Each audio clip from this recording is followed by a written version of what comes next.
पहला सौदा में आप सबका स्वागत है। एक्सपर्ट्स का दमदार पैनल हमारे साथ है। संदीप वागले, विवेक गुप्ता, किरण यादव और अम्बरीश बलिगा हमारे साथ हैं। और एक स्टॉक वागले साहब, आपको याद होगा कल हम बात करते हैं, एक नहीं दो, पीएफसी और आरईसी। तो आरईसी में बोनस की खबर आई थी और पीएफसी के रिजल्ट आने वाले थे। अब रिजल्ट कल आ गए, रिजल्ट अच्छे दिख रहे हैं, एक्चुअली मजबूत दिख रहे हैं। तो चार्ट पर बताइए किसे खरीदा जाए, पीएफसी, आरईसी या फिर दोनों ही अवॉइड है? दोनों में ही लेना है तो आरईसी बेटर लगता है मुझे। लेकिन कल गैप से खुला है तो मुझे इतना भी खास नहीं है। 234 235 का ट्रेडिंग बाय के लिए आप लेना चाहते हो 3%, वो ठीक है। ऑलराइट, चलिए तो ट्रेडिंग अगर करनी हो तो ले सकते हैं, क्योंकि कल शायद इनकी बोर्ड बैठक होने वाली है बोनस पर। हालांकि कल ये बढ़ चुका है। आरईसी की हम बात कर रहे हैं, आरईसी में ज्यादा अच्छी तेजी देखने को मिली थी कल पीएफसी के मुताबिक, लेकिन पीएफसी के नंबर अच्छे। लेकिन अगर एक सेक्टर देखिए जो काफी रनअप दिखा चुका था और अब दबाव देखने को मिल रहा है, चीनी का सेक्टर। क्या जबरदस्त प्रेशर था सारे के सारे शुगर शेयरों में कल के सत्र में। अलग अलग खबरों के दम पर यहां पर गिरावट देखने को मिल रही थी। बलरामपुर, बजाज, हिंदुस्तान, धामपुर शुगर्स, आप देखिए कोई भी शुगर कंपनी उठाकर वहां पर प्रेशर था। चीनी में एक वन साइड रैली के बाद किरण, जिनको मुनाफा हो रहा है उनको मुनाफा क्या वसूल लेना चाहिए? ये क्या सही रणनीति होगी? क्या ये करेक्शन और गहरा सकती है? क्योंकि अब देखिए राज्यों के चुनाव होने वाले हैं और सरकार चाहेगी चीनी के दाम तो ना बढ़ें। जो इन्वेंट्री है पड़ी हुई कंपनियों के पास, वो बाजार में किस तरह से आए और चीनी के दामों को ऊपर जाने से रोका जाए, ये प्राथमिकता रहने वाली है सरकार की। और इस दिशा में कुछ कदम आगे उठते हुए दिख भी सकते हैं। ये बताइए चीनी के स्टॉक्स में क्या करना चाहिए? चार्ट्स कैसे लग रहे हैं आपको? हेमंत जी, पिछले 15-20 दिनों से चीनी के स्टॉक्स साइडवेज ट्रेंड में थे और साइडवेज ट्रेंड से निचले स्तर पे ब्रेकआउट मिल चुका है, तो थोड़ा सा वीकनेस दिखाई दे रहा है। शॉर्ट टर्म जिनका नजरिया है उन्होंने प्रॉफिट बुक कर लेना चाहिए, पर अगर medium term to long term है तो अभी भी चार्ट पैटर्न कोई ट्रेंड रिवर्सल दिखा नहीं रहा है। तो लॉन्ग टर्म के हिसाब से होल्ड है, शॉर्ट टर्म के हिसाब से सेल है। ज्यादा नीचे नहीं आएगा। अगर बलरामपुर चीनी की बात करें तो वर्स्ट केस सिनेरियो 105 से 102 तक नीचे आ सकता है। इसके नीचे आने की संभावना बहुत कम बन जाती है। धामपुर शुगर की बात करें तो इधर भी ऐसे ही कुछ रुझान है। तो वर्स्ट केस सिनेरियो में 113 तक नीचे आ सकता है। तो इन लेवल्स पे एक बार रिव्यू ले लेना चाहिए, पर अगर शॉर्ट टर्म व्यू है तो बिल्कुल बाहर निकल जाना चाहिए। ओके, तो गिरावट में करें खरीदारी, लेकिन हाँ अगर आप इन्वेस्टर हैं तो ही, अगर ट्रेडर हैं तो फिलहाल दूर रहे, सेटल होने दें इन स्टॉक को। लेकिन सेटल होगा अब कुछ ही देर में। प्री ओपनिंग सेशन जो कि शुरुआत हो चुकी है, पहले टिक 42 अंक ऊपर है सेंसेक्स पर, लेकिन रुपया खुल चुका है। रुपये में बहुत ही शानदार मजबूत शुरुआत हुई है, अच्छी खासी मजबूती। कितना, मेरे ख्याल से 14 पैसे के आसपास, 16 पैसे की मजबूती रुपए में दिख रही है। तो रुपए में बहुत बेहतरीन शुरुआत हुई है। तो करेंसी मार्केट की मजबूती हमारे काम आती हुई दिख रही है। ये एक बेहतरीन संकेत है हमारे लिए। तो करेंसी मार्केट में तेजी होती नजर आ रही है। तो अच्छी शुरुआत आज करेंसी मार्केट की, अच्छा संकेत बाजारों के लिए। और खासतौर पर तब जबकि एफआईआई के फ्लो थोड़े ठंडे पड़ते हुए दिखेंगे, उसके बावजूद करेंसी मजबूत है, तो ये थोड़ा जोश बढ़ाने वाला काम हो सकता है बाजार के लिए। एक और स्टॉक विवेक जिस पर आपसे राय लेना चाहता हूं वो है कॉनकोर। कल बाजार बंद होने के बाद नतीजा है थोड़े कमजोरी की तरफ दिख रहे हैं, लेकिन अनुमान भी था लोगों को कि कमजोर होंगे नतीजे। लेकिन कल का सेशन स्टॉक के लिए बड़ा इंटरेस्टिंग था। कॉनकोर आपके सामने लेकर आते हैं। कल देखिए बाजार के चाल के विपरीत किस तरह से ये स्टॉक भागा है, जबकि पिछले 2-3 सेशन में थोड़ा कमजोर हुआ था। तो कल काफी शॉर्ट कवरिंग देखने को मिली। अब इन नंबर्स के बाद प्री ओपनिंग सेशन में दिख रहा है कमजोर 7-8%। ये बताइए कॉनकोर को कैसे ट्रेड करेंगे आप? जी, कॉनकोर एक राइजिंग ट्रेंड चैनल में ट्रेड कर रहा है, जो 1537 के आसपास का हाई बना था, फिर इसने अपने down sloping rising trend channel से ही सपोर्ट लिया है। मुझे लगता है यहाँ पे एक अच्छा बाई अपॉर्चुनिटी है इसमें। फिर से 1525 से लेकर 1530 तक के लेवल्स देखे जा सकते हैं। 1420 के स्टॉप लॉस साथ इसको बाई किया जा सकता है। ओके, चलिए तो ये रहा है कंटेनर कॉर्पोरेशन ऑफ इंडिया पर। वैसे इस बार लॉजिस्टिक्स कंपनियों ने नतीजों के लिहाज से अच्छा प्रदर्शन नहीं दिखाया है। आप देखिए पटेल इंटीग्रेटेड, ये एक और ऐसी कंपनी है जिसने कल नतीजे बाजार बंद होने के बाद पेश किए। ये नतीजे भी अनुमान के मुताबिक नहीं है, कमजोरी वाले रहे हैं। इसके अलावा जेके टायर एक अच्छी रैली के बाद इसके नतीजे भी कल बाजार बंद होने के बाद आए, ये भी ठीक ठाक नहीं दिख रहे हैं। लेकिन अच्छे नतीजों की बात करूं तो ग्लोबल स्पिरिट 80% मुनाफा बढ़ा है, ये अच्छे नंबर्स आए हैं। इस शेयर पर नजर रखिएगा। आज आशीष का पिंच हिटर स्टॉक भी था, कुछ ही देर में हम आपको स्टॉक 2020 का रिव्यू भी दिखाएंगे। साथ ही एमको के जो घाटा है वो घटा है। तो तेजी की साइड पर देखिए ग्लोबल स्पिरिट और एमको, ये दो ऐसे स्टॉक्स हैं जहां पर बढ़त देखने को मिल सकती है। प्रिज्म सीमेंट एक और ऐसी कंपनी जिसने नतीजे कल बाजार बंद होने के बाद दिए, ये भी मजबूती की तरफ ही लगे। ग्लोबस, एमको, प्रिज्म, कोई स्टॉक जो आप ट्रैक करते हो चार्ट्स पर आपको अच्छा लगता हो, जहां लगता हो आपको तेजी बरकरार रह सकती है या फिर नई तेजी की जा सकती है? Globus, एमको limited, right? जी हाँ, एमको लिमिटेड और प्रिज्म सीमेंट, इसके भी नतीजे कल मार्केट बंद होने के बाद आए। हेमंत, एक्चुअली मुझे तीनों में ऐसे कुछ खास शेयर नहीं दिख रहे, ना मैं बुलिश हूं ना मैं बेरिश हूं, तो मैं व्यू ही देना प्रीफर नहीं करूंगा। ये है राय आपके लिए। तो दिख रहे थोड़ी देर में प्री ओपनिंग सेशन सेटल होगा, बताएंगे आपको कि कितने मजबूत या कितने कमजोर दिख रहे हैं ये तमाम स्टॉक्स। लेकिन उससे पहले आपके लिए आज 9:15 के बाद कहां है मौके ट्रेडिंग करने के, बताते हैं हम आपको। हर रोज सुबह 7:30 से 8 के बीच में जब खेला जाता है स्टॉक 2020 का मैच, विस्तार से 20 टॉप ट्रेडिंग आइडियाज आज के लिए। और अगर किसी भी वजह से आप वो एक्शन मिस कर जाते हैं तो फिर आपको मिलता है एक पूरा अपडेट, छोटा फटाफट वाला स्टॉक 2020 का। इस वक्त का देख लेते हैं आज कौन से हैं वो 20 बेहतरीन आइडियाज।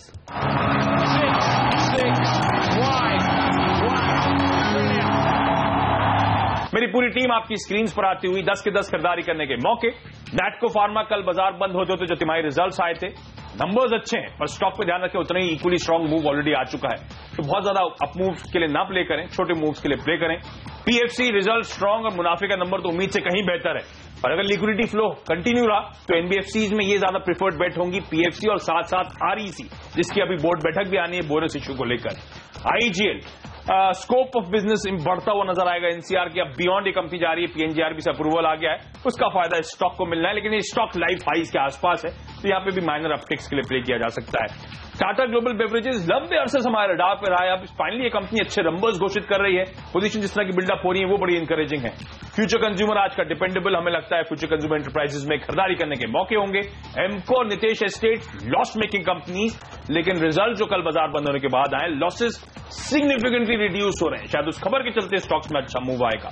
ऑटोलाइन इंडस्ट्रीज वैल्यू नजर आती है स्टॉक में, और अब जिस तरह की बोर्ड की बैठक का अनाउंसमेंट आया है प्रेफरेंशियल अलॉटमेंट के लिए, ये स्टॉक आज तगड़े मूव दिखाने का दमखम रखता है, और ग्लोबल स्पिरिट्स के भी अच्छे नंबर्स के दम पर खरीदारी करने के मौके। मेरी टीम पर नजर डालिए, 9 बल्लेबाज और 1 गेंदबाज को भी आज टीम में शामिल किया है। एनएफएल आज का ओपनर है, अच्छी तेजी यहां पर बन सकती है। फर्टिलाइजर और केमिकल शेयर सबसे अच्छा प्रदर्शन आज के दिन दिखा सकते हैं, ऐसा मेरे सिलेक्टर्स मानते हैं। प्रिज्म सीमेंट के अच्छे नंबर्स आए हैं, बाजार बंद होने के बाद यहां तेजी देखने को मिलेगी। और बिग बुल के 2 स्टॉक्स, एपटेक जिसके वो खुद प्रमोटर हैं राकेश झुंझुनवाला ने, अब देखिए खुद यहां पर हिस्सेदारी और बढ़ाई है। डेल्टा कॉप में लगातार तेजी देखने को मिल रही है, दोनों ही शेयर नए 52 के उच्चतम स्तर भी छू रहे हैं। एक्साइड में कल नालंदा फंड ने बिकवाली करी है, लेकिन बड़े म्यूचुअल फंड्स ने और एचएनआई इन्वेस्टर्स ने यहां पर खरीदारी करी है, यहां पर तेजी देखने को मिलेगी।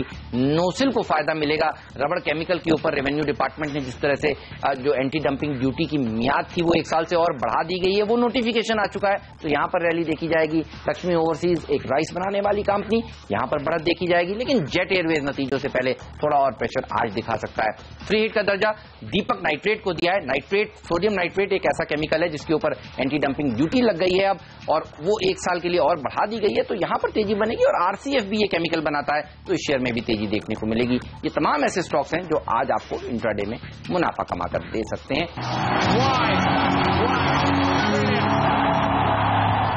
चलिए, तो तमाम ऐसे स्टॉक्स हैं जो आज इंट्राडे में आपको मुनाफा कमाकर दे सकते हैं, यहां पर रखिएगा नजर। और नजर रखिए इस समय निफ्टी पर मजबूती के साथ खुलने के संकेत दे रही है। और आप देखिए एंटी डंपिंग ड्यूटी जिस तरह से अलग अलग सेक्टर्स के ऊपर देखिए लगती जा रही है। अब दीपक नाइट्रेट बनाने वाली कंपनी है, सोडियम नाइट्रेट के ऊपर कल ये लगती हुई दिखी है, रेवेन्यू डिपार्टमेंट ने नोटिफिकेशन जारी किया है। चार्ट पर दीपक नाइट्रेट कैसा लगता है? आरसीएफ, एनएफएल, ये कुछ और ऐसी कंपनियां हैं जो ये केमिकल बनाती है। इवन नोसिल के लिए अच्छी खबर आती हुई, रबड़ केमिकल्स के ऊपर भी एंटी डंपिंग ड्यूटी लगा दी गई है रेवेन्यू डिपार्टमेंट की तरफ से, वो नोटिफिकेशन अब आते हुए दिख रहे हैं। ये बताइए दीपक नाइट्रेट खासतौर पर कैसा लगता है शेयर? हेमंत, व्यू पॉजिटिव है, राउंडिंग बॉटम से निकला है और वो लेवल लगभग 93-94 का है, तो आपको स्टॉप लॉस उसके नीचे रखना पड़ेगा। और ऑन द अपसाइड मुझे लगता है 125-130 का टारगेट बन सकता है, लेकिन ये 1-2 दिन का व्यू नहीं है, कम से कम 1 से 2 महीने का व्यू होगा। ओके, तो ये रहा दीपक नाइट्रेट और आरसीएफ, ये 2 स्टॉक केमिकल वाले, इन पर रखें नजर। यहां पर सोडियम नाइट्रेट पर जो ड्यूटी बढ़ाई गई है मियाद उसकी, उसका असर पड़ेगा। चीन से काफी डंपिंग की जा रही थी, उसको रोकने के लिए सरकार ने ये कदम उठाया, तो ये स्टॉक्स, और आप देख ही रहे हैं कि जहां जहां ड्यूटी सरकार सहारा दे रही है इंडस्ट्री को, स्टॉक्स एक्शन में आ रहे हैं। और बाद में नतीजे भी दिख रहे थे कि मेटल कंपनियों के नतीजे कितने सुधरने लगे अचानक से, बिल्कुल, जबकि डिमांड कुछ बदली नहीं है, लेकिन थोड़ा प्राइसिंग पावर आ गया। तो ये काम इन कंपनियों में भी हो सकता है, तो इन कंपनी पर आज नजर आप जरूर रखिएगा। चलिए, तो ये एक स्पेस जहां एक्शन वाली साफ तौर पर नजर आ रही है। आप नेटको फार्मा की बात कर रहे थे कुछ देर पहले। नेटको फार्मा के भी रिजल्ट आए, रिजल्ट बड़े इंटरेस्टिंग दिखा है, अच्छे दिखे, एक्सेप्ट मार्जिन थोड़े से 2% कम आए हैं, गिरकर आए, लेकिन बाकी मुनाफा, ऑपरेटिंग प्रॉफिट, सेल्स, ये तीनों ही बड़े मजबूत है। अच्छा, प्री ओपनिंग सेशन में 2.5% मजबूत भी है। हमारे एक और एक्सपर्ट हमारे साथ जुड़ गए हैं और वो है अमरीश बलीगा साहब। अमरीश जी, शुरुआत नेटको फार्मा के नतीजों के साथ ही की जाए, क्या लग रहा है स्टॉक खरीदना चाहिए? इनफैक्ट मैंने नतीजे उतने देखे नहीं है खास, so like it's a bit difficult to give advice on that. कोई बात नहीं, हम विवेक गुप्ता साहब को पूछ ले। नेटको फार्मा सर, क्या ट्रेड बनेगा इस पर? ओवरऑल बुलिश ट्रेंड में है, मुझे लगता है बाई ऑन डिप्स की स्ट्रैटेजी रखनी चाहिए। 615 से लेकर 613 की रेंज में मिलता है, तो 600 के स्टॉप लॉस आप बाइंग कर सकते हैं। ऊपर में फिर से 640 से लेकर 645 तक के लेवल देखे जा सकते हैं। ऑलराइट, चलिए, तो ये रहा है नेटको फार्मा पर निकल कर आती हुई। लेकिन आप देखिए प्री ओपनिंग सेशन में और कौन से स्टॉक्स हैं जो मजबूती के साथ आज खुलने के संकेत आपको दे रहे हैं। ऑटो लाइन इंडस्ट्रीज, ये एक और ऐसा स्टॉक है जो खबरों में था, आज हमारा टॉप 5 स्टॉक भी था दीपक नाइट्रेट के अलावा। 12 अगस्त को बोर्ड बैठक होने वाली है प्रेफरेंशियल अलॉटमेंट के ऊपर, और आशीष की टीम का ये प्लेयर भी था आज। यहां पर भी रखिए नजर, 4.5% मजबूती के साथ ये शेयर खुलने के संकेत दे रहा है। इसके अलावा एपटेक में कल की तेजी और जारी रह सकती है। फर्टिलाइजर शेयरों में आरसीएफ, एनएफएल मजबूती के साथ खुलने के संकेत दे रहे हैं। एमको के नतीजे देखिए आप, घाटा जो है वो घटा है, आज यहां पर भी तेजी देखी जाएगी। साथ ही बैंक्स, ये थोड़ा प्रेशर में रह सकते हैं। आप देखिए, हम बात कर भी रहे थे आईओबी, जिसके जो एनपीएस हैं हिस्टोरिक हाईएस्ट पर पहुंच गए हैं। हाईएस्ट एनपीएस ने डिक्लेयर की हैं बैंकिंग इंडस्ट्री में। पीएसयू पैक्स में आप देखिए 20.5% के एनपीएस, 5% नीचे ये शेयर खुलने की तैयारी करता हुआ। दूसरा शेयर भी बैंक का ही है, यूको बैंक, ये 4% नीचे खुलेगा आज। एफएनओ में होता तो शायद ज्यादा तेज बार पड़ रही होती इसमें, क्योंकि ट्रेडर्स यहाँ पर अपॉर्चुनिटी भी ढूंढते हैं। एफएनओ से बाहर निकलना भी बड़े फायदे की बात है। यही सेम आईओबी, नहीं तो अगर ये रिजल्ट होते हैं तो आपका 10 का टारगेट तो आ गया होता है। तो 10 तो कहती है, लेकिन हाँ एफएनओ 20-22 रुपए तो ये स्टॉक आराम से ही जाता है, कोई बेच नहीं सकता ना। अमरीश से पूछते हैं, अमरीश क्या हो रहा है इन बैंक्स में? और कुछ लोग सोचते हैं कि जो होना था वो हो गया, क्या इससे खराब भी हो सकता है? लेकिन पिछले क्वार्टर में भी जिन्होंने ये बात कही, इस बार देखिए एनपीएस तो और सबके बढ़ के आए हैं। खरीदना चाहिए, अवॉइड करना चाहिए, क्या राय? नहीं, इसमें clearly there are 2 spaces in PSU banks. एक जो है which are the better of the lot, like SBI, Bank of Baroda, Canara Bank, इस टाइप की जो बैंक्स है। और बाकी जो बैंक्स है like IOB which are in the lower category. तो मुझे लगता है कि वहां पे I think the pain will still continue at least for the next 1 or 2 quarters, और उसके बाद शायद हम लोग देखेंगे कि कंसोलिडेशन हो, because these banks can't survive on their own. So I think finally there will be consolidation. एक और स्टॉक का किरण बताएं आप, आईबुल रियल, कल वायदा कारोबार के बैन में आ गया ये स्टॉक और आज नतीजे आने वाले हैं, तो क्या ट्रेड किया जाए अगर करना है तो? बेसिकली लॉन्ग गिव करना चाहिए, बहुत अच्छे लॉन्ग टर्म पैटर्न बहुत स्ट्रांग है और बेस बिल्डिंग करीबन 84 के करीब है, तो 84 के नीचे जाता हुआ मैं नहीं देख रहा हूं। और नेक्स्ट रेजिस्टेंस के तौर पे जो फॉलिंग ट्रेंड लाइन है, पिछले 2.5-3 महीने का जो कंसोलिडेशन या टाइम करेक्शन ये स्टॉक कर रहा है, उसका ट्रेंड लाइन वैल्यू करीबन 93 रुपीज 50 पैसे आ रहा है, तो उधर तक जाने की संभावना बनती है। तो करंट लेवल से 85 तक खरीदी करना चाहिए और 95 टारगेट्स शॉर्ट टर्म के लिए। पर अगर ये स्टॉक कंसिस्टेंटली इस ट्रेंड लाइन के ऊपर रहता है तो इधर से बहुत बड़ी अपसाइड देखने को मिल जाती है, क्योंकि हम अगर मंथली चार्ट देखते हैं तो इसने एक बहुत इंपॉर्टेंट रेजिस्टेंस 103, 104, 105 ये 3 लेवल्स है, यहाँ पे बहुत बार इसने रेजिस्टेंस लिया है। तो चार्ट पैटर्न ऐसा संकेत दे रहे हैं कि ये शायद प्रोबेबिलिटी है कि 105 का लेवल जल्द ही निकल जाए। एक बार ये निकल जाए तो एक नई ट्रेजेक्टरी में ये स्टॉक चलता नजर आएगा, जहां पे मार्केट आउट परफॉर्मेंस मिलेगा। तो एक्यूमुलेशन की सलाह रहेगी स्टॉप लॉस रहेगा 80 का और immediate target 95 and long term target बहुत बड़ा होगा, अभी बात करेंगे इसकी। ओके, चलिए 100 के ऊपर 105 के ऊपर अगर निकलता है तो यहां पर और अच्छी तेजी देखने को मिल सकती है। आज इसके नतीजों के ऊपर नजर रहेगी। इसके नतीजे और काफी सारी छोटी मझौली कंपनियां हैं जिनके नंबर्स आ जाने वाले हैं, उस पर हमारी नजर रहने वाली है। एमएनएम, अडानी एंटरप्राइजेज, इंडिया बुल्स रियल एस्टेट, चंबल फर्टिलाइजर के नतीजे भी आ जाने वाले हैं। बॉम्बे डाइंग, थर्मेक्स, इंडियन होटल्स, पुंज लॉयड, तो मिड कैप्स का दिन है और इन मिड कैप्स के ऊपर हमारी नजर आज बनी रहने वाली है। ग्लोबल स्पीड देखिए, कुछ ऐसे मिड कैप्स हैं जो काफी अच्छा प्रदर्शन दिखाने के संकेत दे रहे हैं प्री ओपनिंग सेशन में। अच्छे नतीजों के बाद आज यहां पर बेहतरीन तेजी बनने के संकेत मिलते हुए अनिल दिख रहे हैं और बाजार एक सुस्त सी शुरुआत करेगा। 8-9 पॉइंट ऊपर निफ्टी कारोबार की शुरुआत कर रहा है, तो कमोवेश जो एसजीएक्स निफ्टी संकेत दे रहा था वहीं पर भारतीय बाजार खुलने की तैयारी है। तो मजबूत शुरुआत हो रही है, पॉजिटिव शुरुआत हो रही है, एक अच्छा संकेत है। जो स्टॉक सबसे बड़ा कमजोर दिख रहा है प्री ओपनिंग सेशन में वो है गोकुलदास एक्सपोर्ट, 14% टूटा है। किरण, इसके चार्ट्स देखकर बताइए, अगर किसी के पास है तो क्या करना चाहिए? 14% नीचे खुलने की तैयारी में, ये तो 90-91 रुपए पर खुल रहा है। ये स्टॉक शायद सिर्फ बीएससी पे है और मेरे पास बीएससी के चार्ट्स नहीं है। वैसे तो एनएससी पर भी है, स्टॉक तो है एनएससी पर। और वन साइड रैली देखने को मिली थी पिछले, जब तिमाही में इसके नतीजे आए थे तो सर्किट टू सर्किट चला था और इस क्वार्टर के नंबर्स कमजोर, तो इसलिए आज गिरता हुआ दिख रहा है। राइट, मेरे ख्याल से ब्लैक स्टोन, ये एक बड़ा फंड है, इसने इस स्टॉक में कुछ एक्शन किया था। चलिए एनीवे, कोई बात नहीं, खुलने दें, उसके बाद हम देखेंगे। लेकिन एक आईओबी 5% नीचे दिख रहा है कि एस्ट्राजेनेका 8% ऊपर है। विवेक, फटाफट इसके चार्ट्स देखकर बता दें, 8% ऊपर एस्ट्राजेनेका नतीजों के दम पर क्या लेवल है हमें? मुझे लगता है ओवरऑल बेरिश ट्रेंड में है। अगर 1050 से लेकर 1055 का लेवल मिलता है तो वो फिर से शॉर्ट करने का लेवल है और इसमें शॉर्ट ऑन राइज की स्ट्रैटेजी रखनी चाहिए। ओवरऑल मुझे लगता है अगले 1 से 2 हफ्ते में 950 से लेकर 930 तक के लेवल्स इसमें देखने को मिल सकते हैं। ओके, शुरुआत करते हैं भारतीय बाजारों की। चलिए प्री ओपनिंग सेशन से बढ़ेंगे हम आगे कंटिन्यूअस ट्रेडिंग सेशन की तरफ से। किस तरह से होगी शुरुआत? एसजीएक्स निफ्टी की तरह ही भारतीय बाजार मामूली हरे निशान के साथ खुलने के संकेत दे रहे हैं। तो बड़ा सवाल तो पहला ये कि 8,700 के ऊपर निकलेंगे क्या? क्योंकि शुरुआत 8-10 पॉइंट ऊपर हो भी गई तब भी आप 8,700 से 15 पॉइंट नीचे होंगे, तो 20-25 पॉइंट की तेजी तक तो आप एक अहम लेवल पर पहुंचेंगे। बैंक निफ्टी थोड़ा बेहतर 35 अंक ऊपर नजर आ रहा है। पहली टिक आपकी स्क्रीन पर, सेंसेक्स 42 अंक ऊपर खुलता हुआ, निफ्टी 10 अंक मजबूत खुलता हुआ दिख रहा है। सबसे बेहतरीन प्रदर्शन अदानी पोर्ट 2.5% ऊपर, और क्यों ना हम सीएलएस जैसे दिग्गज अगर यहां पर रिपोर्ट दें और 305 का लक्ष्य दे तो अदानी पोर्ट का बढ़ना तय है। 2% की शानदार मजबूती यहां पर होती हुई दिख रही है। एसबीआई 0.5% मजबूत, टाटा स्टील, कोल इंडिया, महिंद्रा एंड महिंद्रा आज नतीजे आने वाले हैं। नतीजों के पहले पॉजिटिव शुरुआत की, 0.5% मजबूत होता हुआ दिखा है, तो इस शेयर पर रखिए नजर। आइए कमजोर शेयरों का जिक्र करने, फार्मा यहीं से दबाव बन रहा है। Doctor Lupin top loser, 2 stock आज वायदा कारोबार निफ्टी में। आइए देख लेते हैं वायदा कारोबार का क्या हाल है, कौन से स्टॉक्स एक्शन में।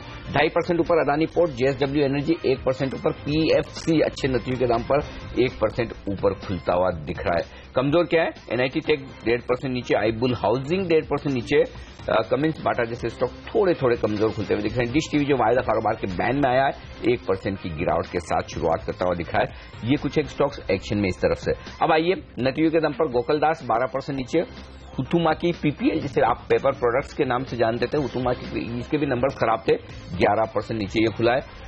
जेके टायर थोड़ा नीचे खुलता हुआ दिख रहा है और मजबूत ग्लोबल स्प्रिट है जिसे हेमंत भी कह रहे थे 8% मजबूत। नीतेश स्टेट और एस्ट्राजेनिका यहां पर मजबूत शुरुआत हुई। बाजार स्टेबल है, बहुत तेजी नहीं, भाग नहीं रहे, मामूली हरे निशान में खुले और स्टेबल हो रहे हैं हेमंत। बिल्कुल, और आप देखिए अर्निंग्स के ऊपर ही बड़ा रिएक्शन देखने को मिल रहा है। जैसा कि अनिल ने अभी आपको बताया, हुतुमाकी पीपीएल पेपर प्रोडक्ट्स के नाम से चलने वाला शेयर है। पिछले क्वार्टर में इनके नंबर्स काफी अच्छे आए थे, उतनी बड़ी तेजी देखने को मिलती है। मुझे याद है नतीजे वाले दिन 20% का अपर सर्किट लगा था। अब कमजोर नतीजों के ऊपर भी बाजार इसको थोड़ा सा पनिश करता हुआ। गोकुलदास एक्सपोर्ट के साथ भी बिल्कुल सेम स्टोरी, यहां पर भी दबाव देखने को मिल रहा है। यूको पेपर बेहद कमजोर नतीजे और ग्रॉस एनपीएस का आंकड़ा जिस तरह से बढ़ा है उससे बाजार चिंतित। आईओबी के साथ भी बिल्कुल वही स्टोरी, आप देखिए यहां पर भी रिकॉर्ड स्तर पर पहुंचे हैं एनपीएस। आर्चीज ने पिछले क्वार्टर में भी निराश किया था, इस क्वार्टर में भी निराशा बरकरार है, यहां पर दबाव देखने को मिल रहा है। ल्यूपिन थोड़ा और नीचे खिसकता हुआ, संदीप आग्ने ने कहा था यहां पर बेचना चाहिए। ल्यूपिन ही नहीं, डॉक्टर रेड्डीज भी नीचे कारोबार कर रहा है। टाटा मोटर्स के लिए जो कल खबरें आई मैनेजमेंट की तरफ से, कमेंट्री जो कमजोर थी, उसका खामियाजा स्टॉक को भुगतना पड़ रहा है। आधा % नीचे टाटा मोटर्स और उसका डीवीआर ट्रेड करता हुआ। लेकिन आप देखिए दीपक नाइट्रेट, जिसको फायदा मिला है, एंटी डंपिंग ड्यूटी की जो मियाद थी वो बढ़ाई गई है सरकार की तरफ से, और चार्ट पर हमारे एक्सपर्ट वागले साहब को ये शेयर पसंद भी था। यहां पर तेजी देखने को मिल रही है 4% की, साथ ही आरसीएफ, एनएफएल, ये कुछ और कंपनियां जो इस तरह का कामकाज करती हैं सोडियम नाइट्रेट बनाने का, यहां पर भी तेजी देखने को मिल रही है। और तेजी देखी जा रही है प्रिज्म सीमेंट में आज। इसके अलावा आप देखिए एप्टेक का, कल राकेश झुंझुनवाला जो इस कंपनी के प्रमोटर हैं, उन्होंने हिस्सेदारी और बढ़ाई है, क्रीपिंग एक्विजिशन किया है, खुले बाजार से शेयर खरीदे। इस खबर का फायदा मिल रहा है एप्टेक के शेयर को। नया 52 वीक हाई स्टॉक ने आज फिर लगा दिया है। नोसिल जैसे स्टॉक्स में भी तेजी इसीलिए देखने को मिल रही है क्योंकि रबड़ केमिकल्स के ऊपर भी रेवेन्यू डिपार्टमेंट ने कल एंटी डंपिंग ड्यूटी को नोटिफाई किया है। खबरों के दम पर देखिए जबरदस्त एक्शन देखने को मिल रहा है आज के दिन। ऑटो लाइन हम कह रहे थे, नजर रखिए, यहां पर बोर्ड बैठक होने वाली है प्रेफरेंशियल अलॉटमेंट पर। देखिए 7.5-8% मजबूत है ये स्टॉक आज। जागरण प्रकाशन भी नतीजों के बाद थोड़ा और तेजी में आता हुआ, और मेटल शेयर भी मजबूत हैं आज के दिन। तो ज्यादा एक्शन जो है वो खबरों के दम वाले शेयरों में देखने को मिल रहा है। बिल्कुल, और बाजार एकदम स्टेबल है, हम दोनों ऊपर है, निफ्टी पर और सेंसेक्स पर मैच 25%, इनफैक्ट सेंसेक्स 50 नहीं, मिड कैप, बैंक निफ्टी सब इंतजार कर रहे हैं कि डायरेक्शन कौन पहले ले और किस तरफ ले, वैसा मामला है। तो वेट एंड, लेकिन एक स्टॉक ने डायरेक्शन बहुत साफ दिखाया है, वो है अदानी पोर्ट, इसमें कोई डाउट नहीं। 3% का एक्चुअली एकमात्र स्टॉक है निफ्टी में और एफएनओ में जो रियली एक्शन दिखा रहा है। 3% की शानदार मजबूती होती हुई दिख रही है नतीजों के बाद। और सबसे बड़ी बात यह कि जिन्होंने इंटर कॉर्पोरेट डिपॉजिट 2-2,500 करोड़ से ज्यादा की, जो सब्सिडीज को लोन दिए हुए, दिक्कत क्या थी लोगों को, अदानी पोर्ट क्या करता था, लोन लेता है बैंक से, इंस्टीट्यूशन से, और वो लोन लेकर सब्सिडी को देता है। तो और इसको लेकर काफी सारे बड़े ब्रोकरेज हाउसेज, एक्सपर्ट्स चिंतित थे, सवाल लगा रहे थे, और इसलिए शेयर चल नहीं रहा था, लेकिन अब वो खत्म होते हुए दिख रहे हैं। कल नतीजों के बाद नीचे है ना, वो जो प्रेस रिलीज आती है उन्होंने लिखा कि कुछ 2200-2300 करोड़, एग्जैक्ट फिगर मुझे याद नहीं, ये जो है ये आईसीडीज जो है ये हम खत्म कर देंगे, इसमें नहीं रखेंगे, उसका असर। और एक्चुअली काफी डाउन अपग्रेड जो है, माफ कीजिएगा डाउनग्रेड नहीं, अपग्रेड जो है वो इसी वजह से आया। आप देखिए स्टॉक 3% ऊपर होता हुआ दिख रहा है। तो क्या कुछ ब्रेकआउट के संकेत हैं अदानी पोर्ट पर? यदि हाँ तो बताइए अब क्या टारगेट रखने चाहिए वागले साहब? 255 के मेरे टारगेट्स होंगे। 247 का अभी एफएनओ में ट्रेडिंग हो रहा है ऑगस्ट फ्यूचर्स में, और इसका स्टॉप लॉस होगा 244 के नीचे। सो एक 3-3.5 रुपए के रिस्क लीजिए, 7-7.5 रुपए अपसाइड, 1:2 का रिस्क टू रिवॉर्ड मिलना चाहिए। ओके, चलिए तो यहां पर और तेजी देखने को मिल सकती है। अडानी पोर्ट पर रखिए नजर। 300 से ऊपर के टारगेट्स हैं सीएलएसए के इस शेयर पर, 305 के, तो यहां पर अच्छी तेजी देखने को मिल सकती है। आज नजर रहेगी अडानी एंटरप्राइजेस पर भी, इसके नतीजे भी आज आने वाले हैं, तो इस पर भी रखिएगा नजर। अडानी ग्रुप के स्टॉक्स तेजी में आते हुए। आदित्य बिरला नूवो दूसरा एफएनओ का सबसे ज्यादा बढ़ने वाला शेयर है। जिस तरह से कॉर्पोरेट रिस्ट्रक्चरिंग की खबरें आती हुई दिख रही हैं, उसका फायदा इस स्टॉक को मिल रहा है। कल दूसरे एबी ग्रुप के शेयरों में अपर सर्किट रखते हुए दिखे थे, आज देखिए आदित्य बिरला नूवो में तेजी देखने को मिल रही है। अमरीश है हमारे साथ। अमरीश, कैसे देख रहे हैं आप इस रिस्ट्रक्चरिंग को, जो सूत्रों के हवाले से अभी खबर आई है, और इस स्टॉक पर आपका क्या व्यू है, इस ग्रुप पर क्या व्यू है? यहाँ से तो लाइक अपसाइड तो मुझे ज्यादा लगता नहीं है, क्योंकि already this stock has doubled. बिल्कुल। And secondly, if you look at the holding company, generally it's a value destroyer, क्योंकि यहाँ पे देखते हैं कि जो सम ऑफ पार्ट्स है, there is normally a decent discount to that, पर यहाँ पे अभी यदि हम लोग देखते हैं that discount is very low, I think that will increase going ahead. So I think going ahead it will be a value destroyer. तो मुझे लगता है ना कि यहाँ से मैंने बहुत ज्यादा अपसाइड हो सकता है। ओके, बहुत ज्यादा यहाँ पर अपसाइड की गुंजाइश नहीं है। थोड़ी सी रिकवरी कल की गिरावट के बाद एबी नूवो में आई है, 2% मजबूत जरूर हुआ है। देखना होगा ये आगे किस तरह का रुझान दिखाता है। एक और स्टॉक जिस पर राय लेना चाहता हूँ, टाटा ग्लोबल। नतीजे के बाद क्या मौका बनता है खरीदारी करने का, क्योंकि टाटा ग्लोबल और टाटा कॉफी, ये दो स्टॉक्स बड़े तगड़े नतीजे देते हुए नजर आए। ये स्टॉक तो बड़े इन्वेस्टर्स का पेशेंस टेस्ट करता हुआ दिखा है। अच्छा नाम है, अच्छा काम है, अच्छी ब्रांड्स है, और शेयर ही नहीं चलता बस। अभी तो चला है थोड़ा बहुत, फ्रॉम 115, 116 लेवल्स टू करीब 145 तक चला है, but then I think because of these results we could see a bit more of this momentum continuing. पर यहाँ पे हम लोग देखते हैं कि रिजल्ट्स आर डिसेंटली वॉलेटाइल, तो इस बार के results I don't know whether it get repeated again in the next quarter और सो। तो मुझे लगता है कि I mean whatever upside we get, I think one should be utilising this to exit then to buy fresh. Okay, इस बीच team lease में कुछ बड़े सौदे होते हुए दिख रहे हैं और काफी बड़े माने जाएंगे। 5% से ज्यादा की हिस्सेदारी ने हाथ बदले हैं। 1125 रुपए के भाव पर करीब 9.25 लाख शेयरों ने हाथ बदले हैं। टीम लीज आने इसके नतीजे आए थे और उसके बाद आज ये ब्लॉक डील होती हुई दिख रही है। बड़ा एक्शन हो रहा है हम, तो ये 5% से ज्यादा का एक्शन थोड़ा इंटरेस्टिंग है, क्योंकि एक चीज ध्यान में रखनी चाहिए, जब भी 5% से ज्यादा का बड़ा एक्शन होता है तो वो रिपोर्टिंग के लिहाज से कई बार वो बड़े इन्वेस्टर्स का आना जाना ये काफी हद तक कंपनी के डायरेक्शन के लिहाज से वो आपको दिखाता। तो 9,10,000 शेयरों का ये कारोबार, हाल ही की लिस्टिंग है, बहुत ज्यादा पुरानी नहीं है लिस्टिंग, और लिस्टिंग दमदार हुई थी। इस आईपीओ को रेस्पॉन्स भी बड़ा तगड़ा मिला था। अमरीश, आपके रडार पर है टीम लीज? टीम लीज तो रडार पे नहीं है, because if you look at I mean from whichever fundamental parameters, मैंने like it looks really overvalued. हाँ, वो महंगा है एक्चुअली, वो काफी महंगा है वो। लेकिन ये क्या प्रॉब्लम वही है कि ये इस तरह की जो कंपनियां है ना, HR सॉल्यूशंस देने वाली, हमेशा से महंगी रही, तो यूनिक बिजनेस मॉडल, यूनिक की कंपनियां हैं, उसका प्रीमियम मिलता है वो जो बाजार देता है हमेशा। Just dial, Jubilant food, team lease, इस तरह की कंपनियां हमेशा बड़े महंगे। चार्ट्स अगर जितने हैं डेटा उसके हिसाब से अगर बता सके हम अगले साहब तो बहुत कम है Anil ji actually. I know, तो मतलब लेकिन उसमें भी अगर डेटा ये व्यू देना है तो मेरा व्यू पॉजिटिव रहेगा। इमीडिएट टारगेट 1180 होगा, उसके ऊपर जाता है तो 1250 तक ट्रेडिंग व्यू होगा। 1180 के ऊपर निकलता है तो 1250 तक, 1250 तक का लेवल देखने को मिल सकता है। तो जितना डेटा है उसको एनालाइज करके ये राय निकल कर आ रही है। अब देखना होगा कौन से लोग हैं जिन्होंने ये खरीदारी करी है। तो बेचने वाले का नाम और खरीदने वाले का नाम हम आपको बताएंगे जैसे ही वो हमारे सामने आएगा, और हमारे सूत्र हमें बताएंगे वो। लेकिन आप देखिए धीरे धीरे ये शेयर ऊपर की तरफ बढ़ता नजर आ रहा है। लेकिन आप देखिए आज के दिन बैंक्स ने प्रेशर बनाने का काम किया, और खासतौर पर पीएसयू बैंक्स ने कमजोर नंबर्स, जिस तरह से 3 दिग्गज माफ कीजिएगा मझौले पीएसयू बैंक कंपनियों के आए हैं, उसके बाद थोड़ी प्रेशर बनता हुआ नजर आ रहा है। एसबीआई, इसको किस तरह से अब आप अप्रोच करेंगे अमरीश? क्योंकि अब सबसे बड़ा सवाल यही है कि एसबीआई किस तरह के नंबर्स इस शुक्रवार को पेश करेगा, क्या उम्मीद है आपकी? प्रेशर तो रहेगा, क्योंकि एनपीए प्रेशर जैसे कि मैंने कहा था कि I think it will continue at least for the next 1 or 2 quarters. और हम लोग को ये भी याद रखना चाहिए कि in the last 3 months most of this PSU banks have perform extremely well. तो शायद यहाँ से like we should see a decent correction. When I talk of a decent correction, I am talking of a correction of possibly about 12 to 15%, क्योंकि ये काफी चल चुके हैं, nearly 30-40%। Some of the banks have moved up 50% from the lows. So I think at these levels upside seems quite limited for the PSU space. Upside नहीं दिखती है, नतीजे खराब है, नतीजे खराब क्या बहुत ही खराब है, और ये रुकने का नाम नहीं ले रहे कि कहाँ ये खराब नतीजे रुकेंगे। एक और स्टॉक का जिस पर राय ली जाए वो है डिश टीवी। विवेक बताइए आप क्या किया जाए इस स्टॉक्स में? वायदा कारोबार के बैन में आया है, ये भी आईबुल रेल के साथ, और 1.25% कमजोर है। मुझे लगता है फिलहाल इसका लॉन्ग टर्म ट्रेंड देखें तो बुलिश है। 91 के आसपास बहुत इंपॉर्टेंट सपोर्ट है। हो सकता है 92 से लेकर 91 की रेंज से ये फिर से बाउंस बैक करने की कोशिश करेगा। कोई करेंट पोजीशन यहाँ पे न लें। अगर 91 से लेकर 92 की रेंज से बाउंस बैक होता है तो उस रेंज में बाइंग किया जा सकता है with a small stop loss of 90, और फिर से 96 से लेकर 97 के टारगेट्स ऊपर में देखे जा सकते हैं।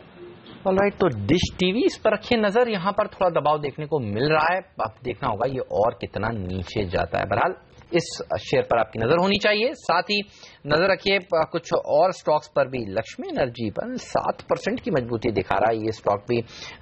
एग्री शेयरों में तेजी देखने को मिल रही है, खासतौर पर राइस मैन्युफैक्चरर्स पर नजर होनी चाहिए। मन्नापुरम जनरल फाइनेंस, इसमें भी अच्छी तेजी आज के सत्र में देखी जा रही है। मन्नापुरम, मुथूट, ये कुछ ऐसे स्टॉक्स हैं जो जिन्होंने सही में वेल्थ बनाकर दी है पिछले कुछ दिनों में, महीनों में बल्कि कहा जाना चाहिए। और तेजी बढ़ती जा रही है, 90 रुपए के पार निकल गया है मन्नापुरम। क्या राय रखते हैं सर इन गोल्ड एनबीएफसीज पर? एक समय था जब लोग कहते थे कि गोल्ड से जुड़ी हुई चीजों को भी अवॉइड करिए, एनबीएफसीज को भी अवॉइड करिए, लेकिन अब माहौल बदल रहा है। मनप्पुरम इनफैक्ट मैंने रेकमेंड किया था करीब 56-57 में. I had a price target of about 85. वो भी पार कर चुका है because that time that news of I mean them getting into micro finance in the big way, तो उसके कारण ये चल चुका है. But I think at these levels one should be a bit careful. I mean although like they been showing decent results, पर मुझे लगता है कि after this sort of a run up यहाँ से अपसाइड शायद और एक 10-15 रुपया हो सकता है. But in case of a correction we could see levels of about 70-75. एक और स्टॉक एसआरएफ बड़ा इंटरेस्टिंग दिख रहा है. कल का सेशन एसआरएफ का बेहद जबरदस्त. सुबह सुबह हमने कहा भी था कि नंबर्स के दम पर अच्छा नजर आ रहा है. इंट्राडे में तो 10% भागा. और इंटरेस्टिंग बात है, आई डोंट नो कल का चार्ट अगर हम दिखा सकें, खाली कल का हो तो पता चलेगा किस तरह से ऊपर के लेवल से स्टॉक ने फिर से करेक्शन दिया. उसके बाद देखिए कमेंट्री आई मैनेजमेंट की, जो कॉल की खबरें थी, उसके बाद वहां से थोड़ा सा नीचे आना शुरू हुआ था, लेकिन आज फिर ऊपर है. और एक्शन बहुत जबरदस्त है हेमंत, क्योंकि देखिए स्टॉक 1.25% मजबूत है. ओपन इंटरेस्ट में फिर से 4 लाख शेयर जुड़े हैं और ये स्टॉक बड़े वाइड मूवमेंट देने के लिए जाना जाता है. तो एक किरण से राय ली जाए. किरण बताइए एसआरएफ के चार्ट कैसे दिख रहे हैं, आपको क्या करना चाहिए? बहुत शानदार चार्ट है अनिल जी, और मुझे लगता है कि इधर भी बाय करना चाहिए. जैसे आपने कहा बहुत हाईली वोलेटाइल है, इसलिए स्ट्रिक्ट स्टॉप लॉस लगाना बहुत इंपॉर्टेंट होगा. 1565 का मेरा स्टॉप लॉस रहेगा. थोड़ा सा डीप डाउन है, पर जिस तरीके का चार्ट पैटर्न है वही सही स्टॉप लॉस रहेगा. वापस एक बार हम 1680 तक जाते हुए देखेंगे और शायद 1680 के ऊपर भी जाएंगे. तो बहुत अच्छा पैटर्न है और मैं स्ट्रांग रेकमेंड करूंगा बाय करने के लिए इस बार. राइट अनिल, अब इस पूरे सेक्टर की अगर कोई मदद कर रहा है तो सरकार कर रही है. आप देखिए रेफ्रिजरेंट्स के ऊपर, मुझे याद है कुछ दिनों पहले जिस तरह से एंटी डंपिंग ड्यूटी लगाई थी सरकार ने. रेफ्रिजरेंट्स मतलब आसान भाषा में आपको बताऊं कि फ्रिज में और एसीज में जो गैस डाली जाती है वो है रेफ्रिजरेंट्स, और ये बनाने का काम एसआरएफ करती है.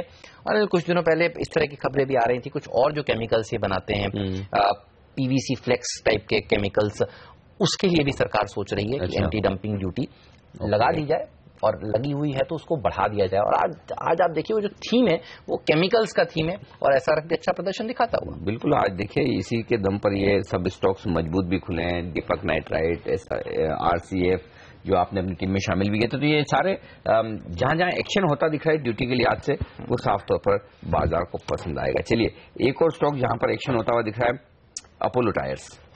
अपोलो टायर्स 1% मजबूत है और ओपन इंटरेस्ट में 4.5% की बढ़त है. यहाँ पर लगभग 6% ओपन इंटरेस्ट अपोलो टायर पर बढ़ता हुआ दिखा है. तो अपोलो टायर्स के चार्ट पर एक राय ली जाए. विवेक गुप्ता साहब, क्या किया जाए? अपोलो टायर डेली चार्ट्स में काफी बुलिश है. मुझे लगता है 198 तक का अपराइज पॉसिबल है. 174 के स्टॉप लॉस साथ फिलहाल इसमें बाइंग की जा सकती है. ऊपर में 198 शॉर्ट टर्म में टारगेट रहेगा, और 198 के ऊपर सस्टेन करता है तो मुझे लगता है ये 216 तक के भी लेवल्स दिखा सकता है. ये तो अपोलो टायर के ऊपर रखिए नजर. आज छोटे मझौले शेयरों में तो क्या जबरदस्त तेजी देखने को मिल रही है. आप देखिए अब हिंडाल्को भी अच्छा प्रदर्शन दिखाना शुरू कर रहा है. हिंडाल्को इंपॉर्टेंट स्टॉक होगा. कुछ दिनों पहले जो इनकी सब्सिडी थी नोवालिस, उसके नतीजे काफी अच्छे आए थे, एक बढ़िया तेजी देखने को मिली थी, और कल के दिन थोड़ा सा सुस्ता रहा था. अब शुक्रवार को इसके नतीजे आने वाले हैं. और किरण, सवाल आपसे, हिंडाल्को में भी एक्सपेक्टेशन है थोड़े बेटर नंबर्स आएंगे. हिंडाल्को, वेदांता, तमाम मेटल कंपनियां आज फोकस में आती हुई. हिंडाल्को के ऊपर चार्ट देखकर बताइए कैसा लगता है आपको?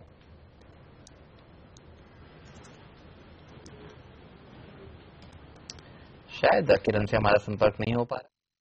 सवाल करूंगा वागे साहब, चार्ट देखकर कैसा लगता है?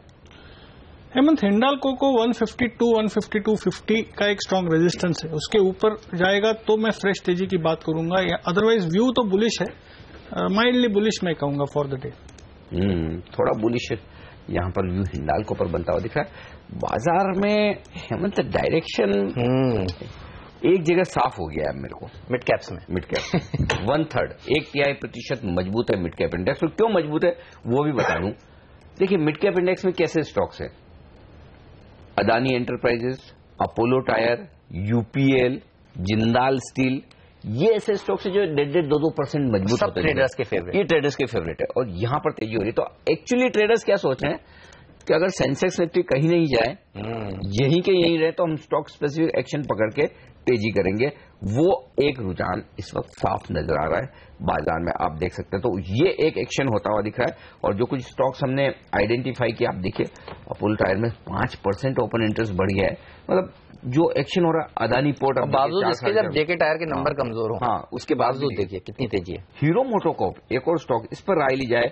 अमरीश, आज फिर से 0.5% मजबूत है, यहां पर भी पोजीशन थोड़ी बनती हुई दिख रही है।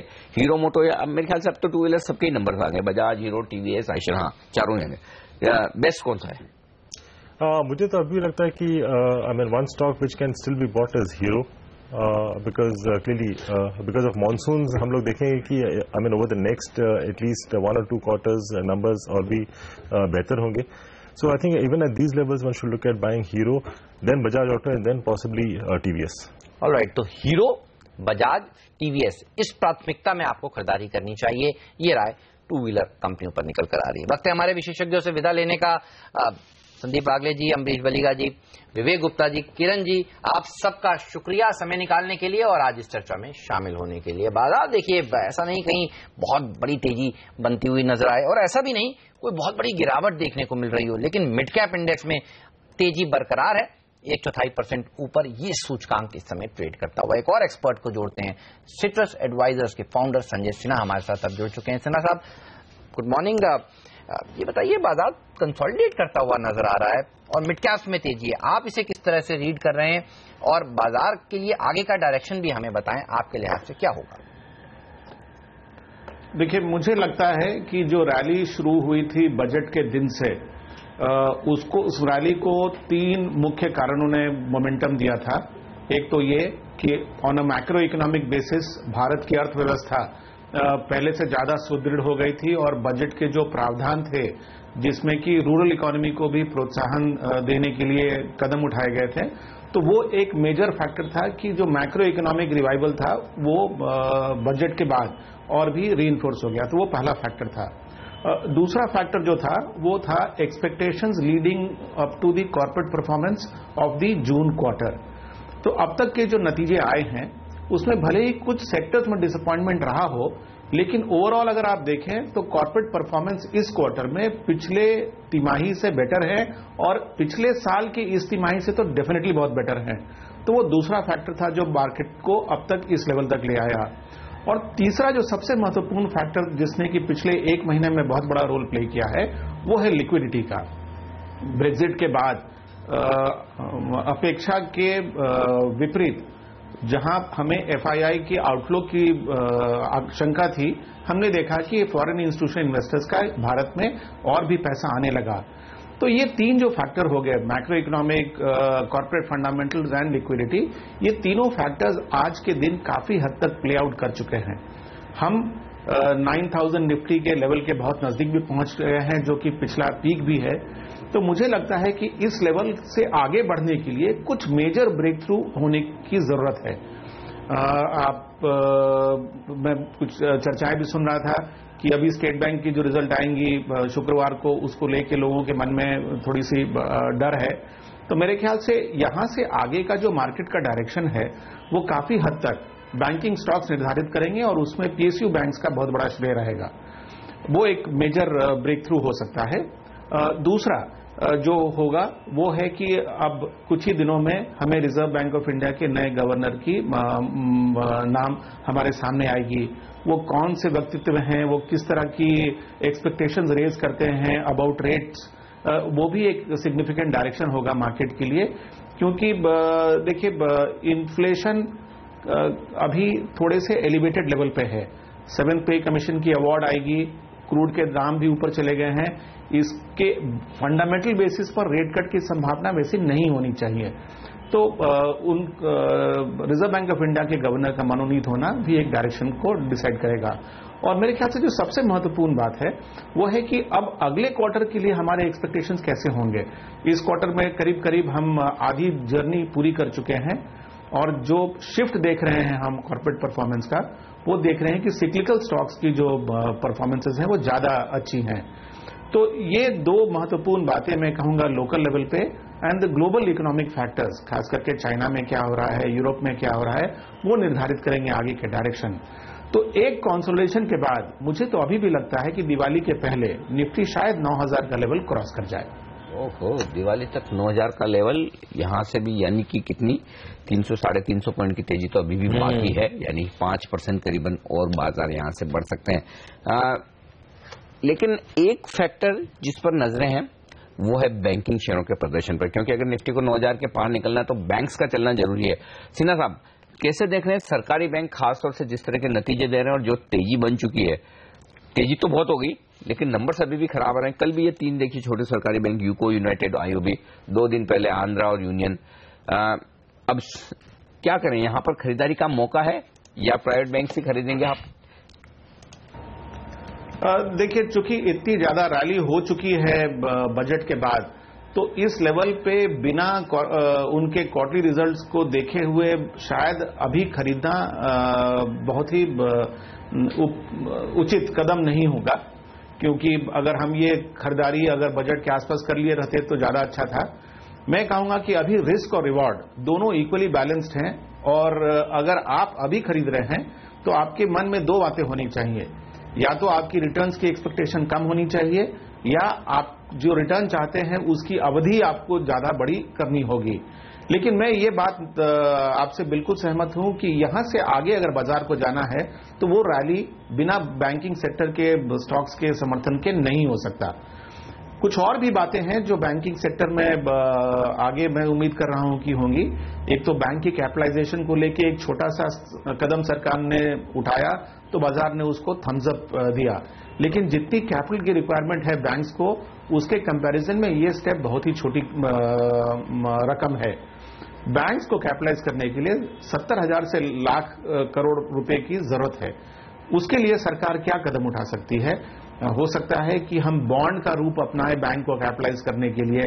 अगर इस तरह के कदम उठाए जाएंगे तो ये बैंकिंग स्टॉक्स को बहुत बड़ा एक और मैं कहूंगा कि फिलिप दे सकते हैं। रही बात choosing between public sector and private sector banks, तो देखिए, अगर आप सेफ प्ले करना चाहते हैं तो प्राइवेट सेक्टर बैंक्स आपके लिए मैक्रो इकोनॉमिक प्ले हैं, आप जरूर खरीदें। लेकिन अगर आपको वो एक्स्ट्रा अल्फा चाहिए आपके स्टॉक्स में, तो मुझे लगता है कि वो अल्फा भले ही रिस्क के साथ आए, वो पब्लिक सेक्टर बैंक से आएंगे। बैंक्स आपकी बात तो हुई, लेकिन एनबीएफसीज ये वो ऐसा स्पेस है जो काफी अट्रैक्टिव है और कई लोगों ने यहां पर खरीदारी करनी शुरू भी की है।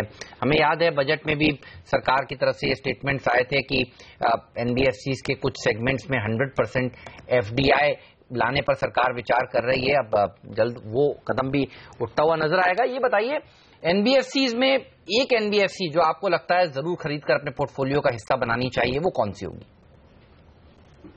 देखिए, वो सवाल का जवाब देना तो थोड़ा मुश्किल होगा मुझको, लेकिन अगर आप देखें कि एनबीएफसी की स्टॉक्स इतना ज्यादा रैली क्यों की है, पिछले 2 साल में जिस तरह की इकोनॉमिक कंडीशंस रहे, उसमें कॉर्पोरेट बुक जो बैंक्स की थी वो ज्यादा सफर की, रिटेल बुक जो थे बैंक्स के वो ज्यादा उनको फायदा पहुंचा। एनबीएफसीज जो हैं, जो आज रैली भी कर रहे हैं, उनका देखिए ज्यादा एक्सपोजर जो है वो रिटेल स्पेस को है। तो कोई भी एनबीएफसी जो रिटेल स्पेस को फोकस्ड है वो आज भी प्रीमियम कमांड करेगा बाजार में। इसके अंदर एक और सब सेगमेंट है जो मैं समझता हूं कि आगे उसको और भी बेनिफिट मिलना की संभावना है, वो है हाउसिंग फाइनेंस कंपनी। ये 7th पे कमीशन की अवार्ड जब आएगी, हम फोकस हो रहे हैं इस बात पर कि उसका इमीडिएट कंजम्पशन पर क्या असर पड़ेगा। हम इस बात को नजरअंदाज कर रहे हैं कि जब हमारी डिस्पोजेबल इनकम बढ़ेगी तो सबसे बड़ा जो हमें इंसेंटिव होगा वो होगा कि क्या हम अपनी ईएमआई की राशि ज्यादा बढ़ा सकते हैं, और वो हाउसिंग लोन को बहुत ज्यादा प्रोत्साहन देगी। तो हाउसिंग फाइनेंस का जो सब सेक्टर है विद इन एनबीएफसी, अगर वो अभी भी फुली डिस्कवर्ड नहीं है तो उसमें मुझे लगता है कि अभी भी और ज्यादा अप्रिसिएशन का स्कोप है। बहुत बहुत शुक्रिया सर आपका हमारे लिए वक्त निकालने के लिए और इन तमाम सेक्टर्स पर अपनी राय देने के लिए। चलिए आगे बढ़ते हैं और बाजार के एक और जाने माने एक्सपर्ट को हम कार्यक्रम में शामिल करेंगे। इंडिया इन्फोलाइन के executive vice president Sanjeev Bhasin साहब हमारे साथ कार्यक्रम में शामिल हो रहे हैं। भसीन साहब, स्वागत है सीएनबीसी आवाज पर आपका। वैल्यूएशंस के लिहाज से आपको भी, काफी लोगों को बाजार थोड़े महंगे तो दिख रहे हैं, लेकिन अब दिक्कत ये कि पैसा इतना आ रहा है पूरी दुनिया भर के बाजारों में, हमें भी मिल रहा है, उसके चलते गिर नहीं रहे। तो ये जो कश्मकश वाला मामला है, इसे कैसे हैंडल किया जाए? हाँ, गुड मॉर्निंग अनिल। आपने अच्छी टिप्पणी की कि बाजार गिर नहीं रहा, लेकिन 4-6 महीने पहले बाजार बढ़ नहीं रहा था, तो आपको थोड़ा हौसला रखना पड़ेगा, थोड़ा सब्र रखना पड़ेगा। अगले 2 हफ्ते में जरूर गिरावट आएगी, 8000 तक निफ्टी जाएगा, घटेगा, और उस समय आपको अपना दिल खोल के लीजिए। इतनी मार्केट को चेस मत कीजिए, क्योंकि अब जो कैट्स एंड डॉग्स हैं, जैसे कहते हैं कुत्ते बिल्ली, वो भी सब दौड़ रहे हैं, और यहाँ पे हमें फेरबदल करना चाहिए and sit on cash. We are not of the view that you have to chase the market. हमें 85-8600 लग रहा था कि स्ट्रेच्ड है, और ये 8700 हो गया है। तो जैसे जैसे बढ़ रहा है, आपने जो माल अगर लिया हुआ है तो उसकी प्रॉफिट बुक कीजिए। Wait for re entry points, because it's inevitable in the next 2 weeks आपको एक शार्पर देन एक्सपेक्टेड करेक्शन आएगी। ओके, तो भसीन साहब थोड़े से कॉशियस हैं, और आप देखिए जब से भसीन साहब कॉशियस हुए हैं बाजार पर, तब से बाजार चल तो नहीं रहा है। ये बात तो बिल्कुल सही मानने वाली बात होगी। ये बताइए, तो प्रॉफिट बुकिंग कल हमने देखा कुछ सेक्टर्स में आती हुई दिखी थी। सीमेंट शेयरों में रैली के बाद थोड़ी प्रॉफिट बुकिंग थी। शुगर शेयर में एक जबरदस्त रनअवे रैली के बाद बड़ी प्रॉफिट बुकिंग देखने को मिल रही थी कल। ये बताइए, इन सेक्टर्स पर आपका क्या व्यू है? कहां पर मुनाफा वसूल करना चाहिए सबसे पहले? हाँ, गुड मॉर्निंग हेमंत। वो अच्छी टिप्पणी आपने की, क्योंकि शुगर की जो डिमांड सप्लाई है ऑन द मैक्रो लेवल, वो भी थोड़ी सी इवन आउट कर रही है। जबकि हमें लगता है अभी दिवाली तक एटलीस्ट लोकली ये थोड़ा मिसमैच रहेगा, बट हमने देखा है globally sugar as a soft commodity में काफी वीकनेस आई है इन द लास्ट 2-3 डेज। और स्टॉक्स ने जो परफॉर्मेंस किया है mainly is on the back of inventory gains. जो ज्यादातर यूपी के बिग प्लेयर्स थे, उन्होंने काफी इन्वेंट्री एक स्टॉक रखा हुआ था, which has played out brilliantly in the last 3 months। तो हमें लगता है the best of the price performance में हैव प्लेड आउट। यहाँ पे कंसोलिडेशन स्ट्रोक करेक्शन आ सकती है, और आपको पता है ये एक हाई बीटा सेक्टर है। जब चलता है तो 50% बढ़ता है, और जब घटता है तो 10-15% आराम से आपको लॉस भी हो सकता है। तो be careful. Chai, tea, sugar, all soft commodities are looking weak, और हमें लगता है नेक्स्ट वीक से बेस मेटल्स में भी एक तरह की गिरावट आने की उम्मीद है, वेदर इट्स निकल और इट इज एल्यूमिनियम या कॉपर। वहां हमने देखा है ग्लोबली एक मिसमैच आ रहा है, जहां लोग बाग बहुत वेरी हैं ऑन दिस राइज, और यहाँ पे I think profit booking definitely अनिवार्य है। तो अगर आपने बेस मेटल्स में भी पोजीशन ली हुई है इन सम ऑफ द स्टॉक्स या स्टील स्टॉक्स में, हम एडवाइज करेंगे पार्शियली आप अपना प्रॉफिट बुक कीजिए। पार्शियली प्रॉफिट बुक करें, और खासतौर से ये जो बड़े रिस्की सेक्टर्स है, चीनी, चाय, agro commodities, metals, global markets के साथ, तो यहाँ पे ज्यादा सावधान रहने की जरूरत है। लेकिन क्या इसी तरह की सावधानी की जरूरत तो ये माइक्रो फाइनेंस, एनबीएफसी, इन कंपनियों भी है, या फिर नतीजों के लिहाज से ठीक है, इतना भागें फिर भी जस्टिफाई करते हैं? तो यहाँ पे क्या राय रखते हैं वसीम साहब आप? अनिल, 2 व्यू है। देखिए, कल आरबीआई ने कुछ भी नहीं किया, लेकिन फिर भी बॉन्ड यील्ड जो है वो 7.12 पे आ गए, जो एक 7 ईयर लो है। तो इसका मतलब cost of credit is getting cheaper, और even though pass through effect नहीं है, पीएसयू बैंक्स में ट्रेजरी प्रॉफिट काफी हैंडसम रहेगा in the next 2 quarters, particularly big banks like State Bank, Bank of Baroda, Canara Bank. लेकिन कॉस्ट ऑफ डिपॉजिट का घटने का मतलब ये भी है कि फिक्स्ड इनकम पे जो रिटर्न है लास्ट 1-2 साल से वो नहीं मिलने वाला, और आपको वही फंड जो है इक्विटी में डाइवर्सिफाइड हो रहे हैं। लेकिन माइक्रो फाइनेंस और एनबीएफसीज हम फिर भी बुलिश हैं, only after a steep correction. अब इसमें आप पसंदीदा शॉक पूछे तो मैं आपको बजाज फाइनेंस कहूंगा, लेकिन ये अगर आपको 8,500 और 9,000 के बीच में मिले तो लेने की चेष्टा कीजिए। 10,500-10,000 पे बहुत ज्यादा प्राइस्ड है, और fully 7 time price to book मैं आपको रेशियो दे सकता हूं, लेकिन वहां पे जस्टिफाई नहीं करता इतना हाई वैल्यूएशन। लेकिन ये एक फील गुड सेक्टर है, it has shown you excellent result, और हमें लगता है रिजल्ट्स में फेरबदल अभी चलेगा। कम बोनस है, कम स्प्लिट है, तो long term investors are still buying the stock. लेकिन छोटे निवेश इन्वेस्टर्स को हम कहेंगे वेट फॉर अ करेक्शन, लेकिन ये पसंदीदा स्टॉक हमारा रहा है। बिल्कुल बेहतरीन सेक्टर है, एनबीएफसीज अच्छा प्रदर्शन दिखाएगी आगे चलकर। लेकिन भसीन साहब आज कह रहे हैं आपसे बार बार कि भाव से ही खरीदें, जो भाव उनको सही लगता है वहां पर आपको खरीदारी करनी चाहिए। इसके अलावा ये बताइए सर, अब तक का जो अर्निंग सीजन निकल कर आया वो आपको कैसा लगा? क्या उससे आप निराश हैं? आप कह रहे हैं गिरावट होगी, 8,000 का स्तर देखने को मिलेगा, 650 पॉइंट के फॉल की आप बात कर रहे हैं निफ्टी में। क्या आप अर्निंग सीजन से इतने सेटिस्फाइड नहीं है इस बार, या कोई और वजह लगती है, ग्लोबल कारणों की वजह से गिरावट होगी? हाँ, कंसोलिडेटेड होएगा हेमंत। देखिए, अर्निंग्स हैव बीन फ्लैट, कुछ मिड कैप्स ने आउट परफॉर्म किया और सेलेक्ट लार्ज कैप्स ने भी, लेकिन ओवरऑल अर्निंग्स डोंट जस्टिफाई कि आप 23-24 टाइम पे अब आप 1 ईयर फॉरवर्ड भी ट्रेड कर रहे हैं, 9000 के पास आप वहां हो जाएंगे। Secondly, monsoon has played out well, वो ऑलरेडी प्राइस्ड इन है।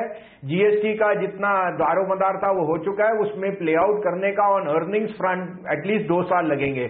और साथ में आप देखिए, आपको मैं एक सिंपल इक्वेशन देता हूं, gold is touching almost a 3 year high, bond yields are touching all time low, और equities are also on a new high.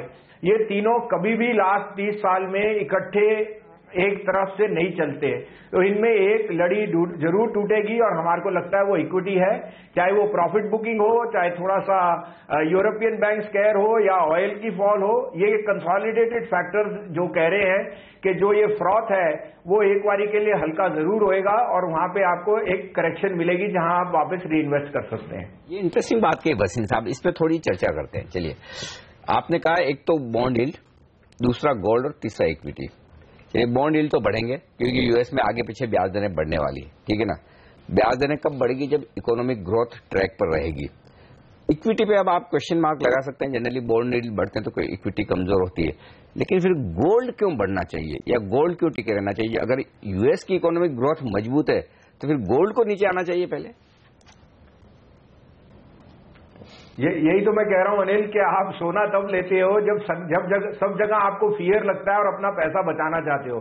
अब एक तरफ आप पैसा बचाना चाहते हो, एक तरफ आप 1.5% यूएस बॉन्ड में पैसा लगा रहे हो, German bonds are giving you negative rate, और एक तरफ आप इक्विटीज को ऐसे चेस कर रहे हो जैसे कल कंपनीज आपको सोना देंगी एक रिजल्ट के साथ। तो I think it is misplace. थोड़ा सा कॉशन रखिए, don't get caught up in the news and in the rhetoric, क्योंकि हमें डेफिनेटली लगता है कि equities have best played of that chart, और जब तक एक हेल्दी करेक्शन नहीं आएगा इन तीनों एसेट क्लासेस में, तब तक आपको थोड़ा कैश में रहना चाहिए। सर, मैं जो सवाल आपसे समझना चाहता हूं, जिसका जवाब लेना चाहता हूं, वो ये है कि आप ज्यादा घबरा किस बात से रहे हैं? घरेलू कारण ज्यादा दबाव दिला सकती हैं भारतीय बाजारों को इस समय, या फिर विदेशी कारण आपको आगे दिख रहे हैं जो गिरावट दिखाएंगे? क्योंकि इस समय हम देख रहे हैं जो तेजी हुई है वो दोनों ही कारणों की वजह से हुई है। वही बात है हेमंत। देखिए, इसलिए नहीं कह रहे कि हमने ये साइकिल्स बहुत बारी पहले देख चुके हैं, इसलिए आपके यहाँ 7200 से नीचे हमने कहा सिर्फ खरीदने का मौका है, क्योंकि ब्लड ऑन द स्ट्रीट है। और अब हमें लगता है कि जिसे कहते हैं ना, एवरीवन इज चेसिंग स्टॉक्स, वो जनरली एक अच्छा साइन नहीं है। ग्लोबली भी सब अब यील्ड के पीछे भाग रहे हैं कि बॉन्ड्स में वो यील्ड नहीं तो रिस्कियर एसेट्स में जाइए, चाहे इमर्जिंग मार्केट हो या develop market. Valuations have reached a pinnacle, और यहाँ अर्निंग जस्टिफाई नहीं कर रहे। हमें पता है अर्निंग्स कैचअप करने में 6 महीने, 8 महीने, 9 महीने लगेंगे, लेकिन उसके लिए आप एक बारी के लिए 23-24 टाइम पे मल्टीपल देना एक जस्टिफाई नहीं करता। हाउएवर, ये एक बुल मार्केट है तो थोड़ा सा प्रीमियम आपको लेके चलना है, लेकिन जैसे आपने कहा, हमारी ये कहावत है कि ग्लोबली और locally there is lot of easy money which has been printed, और ये जनरली सिग्नल करता है कि that can not persist for a longer period of time. इसलिए हम कह रहे हैं कि हेल्दी करेक्शन आएगी। करेक्शन में आपको जब भाव नीचे दिखेंगे तब आपको लेने की चेष्टा करनी चाहिए, rather than chase stocks now. जब आराम से अपने भाव से शेयर मिले तब खरीदिए। और ये तो एक बहुत साफ क्लियर कट राय दे रहे हैं वसीम साहब के, 8000 का निफ्टी आए तब जितना लेना हो लीजिएगा, मौका मिलेगा आराम से, तब खरीदारी करनी चाहिए, न कि अभी। तो एक अच्छी करेक्शन की उम्मीद है, और देखिए करेक्शन कभी भी आ सकता है, और नेचुरली ग्लोबल मार्केट्स की वजह से आए। तो वसीम साहब से पूछते हैं कि एक तो उन्होंने बताया बजाज फाइनेंस खरीदना चाहेंगे, और देखिए लेवल्स भी बहुत बढ़िया बढ़िया बता रहे हैं, 8000 9000 के स्तर पे आए तब वहां पर खरीदारी करिए। सर, लिस्ट तो शेयर करिए, शॉपिंग लिस्ट तैयार रखेंगे तो जब सेल लगेगी तब शॉपिंग करेंगे। और कौन से स्टॉक्स आपको पसंद है और किस भाव पर? हाँ, आपके यहाँ ही कहे गए, कल हमारे 2 रिजल्ट्स आए जो बहुत शेयर ने 52 भी खाए मारा है। उनमें एक है गोदरेज प्रॉपर्टी, 290 पे आपके यहाँ रिकमेंड किया था, कल 385 बिका है। One of the best place on the real estate, जहां पे only execution and pedigree management है। 450 का लक्ष्य रखिए और जब डिक्लाइन मिले लीजिए। दूसरा है टाटा ग्लोबल, यहाँ पे स्टारबक्स की फ्रेंचाइज के रिजल्ट बहुत अच्छे थे, अनुमान से ज्यादा मार्जिन एक्सपेंशन है। हमने ये 115-20 पे आपके यहाँ रेकमेंड किया था, उसका भाव 145 है, लेकिन हमें लगता है एक साल में 170-75 का भाव मिलेगा। दूसरा पीएफसी आरईसी 165 पे 0.5 time price to book, 8.5% dividend yield, आज 225-30 का भाव हो गया है और एक पर एक बोनस भी अनाउंस हो गया है। कोई भी डिक्लाइन मिले तो लीजिए। चौथा आपका हैवेल्स इंडिया 275 पे आपके यहाँ रेकमेंड किया था, आज 410-415 का रेंज में है। Consumption on the consumer electrical one of the best place, Sylvania Lakshman में अपना स्टेक बेच दिया और जो रिटर्न ऑन कैपिटल है ऑन इक्विटी वो एक 2 क्वार्टर से इंप्रूवमेंट दिखा रही है। तो ये कुछ नाम है जो हमने सजेस्ट किए हैं, डिक्लाइंस के लिए वेट कीजिए और लेने की चेष्टा कीजिए। ओके, तो ये तमाम शेयर हैं जिन पर रखिए नजर अपनी शॉपिंग लिस्ट में, और आपको जब मौका मिले, जहां मौका मिले खरीदारी कीजिए। करेक्शन आएगा, करेक्शन के लिए इंतजार करें, खरीदारी में जल्दबाजी और हड़बड़ी न करें। बेहद साफ क्लियर कट ये राय है बसीर साहब की। शुक्रिया सर आपका हमारे लिए वक्त निकालने के लिए, पहला सभा में आज हमारे साथ जुड़ने के लिए। बाजार इस बीच थोड़े से कमजोर होते हुए दिख रहे हैं, सेंसेक्स निफ्टी पर और मिड कैप इंडेक्स जरूर अभी हरे निशान में, लेकिन बैंक निफ्टी पर दबाव बनता हुआ। पहला सौदा में आज के लिए इतना ही, लेकिन आप बने रहिए सीएनबीसी आवाज के साथ। ब्रेक के बाद कमोडिटी बाजार की ओपनिंग लेकर आएंगी प्रियंका संभव, जो दिल्ली से हमारे साथ जुड़ेंगी और आपके तमाम सवालों के जवाब भी देंगे। सौदा आपका लेकर आएंगे ब्रेक के उस पार। हमें दीजिए इजाजत, नमस्कार।